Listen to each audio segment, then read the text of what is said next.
accessibility, very fundamental. We've covered Aadhaar accessibility as well. Now, let's come to fifth one, where look, internet is working fine, eSign provider is working fine, there is Aadhaar accessibility. There is an interface accessibility issue as well. Like even when everything else is working, failure can still happen because of this, right? So, and this is because by default, most eSign is in English.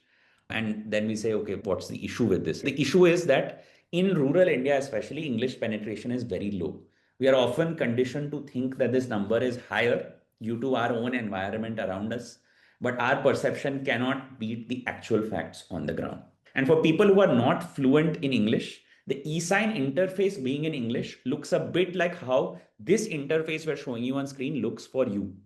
There is a lot of text in an unfamiliar language which you cannot decode, saying something that's clearly important because it's like the gate for a financially valuable transaction. It requires you to click on a lot of buttons that you don't understand. It's how would you feel basically if you had to enter into a financially significant transaction with this type of screen where you don't know what you're reading, you don't know what you're actually signing to.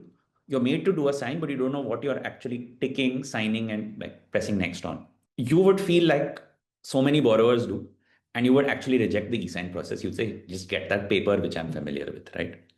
So to fix this, you need an e-sign process that is vernacular at two levels. One at the document level, where the document itself is in vernacular, and two at the e-sign interface level, where the buttons, the instruction, and consent are all in vernacular.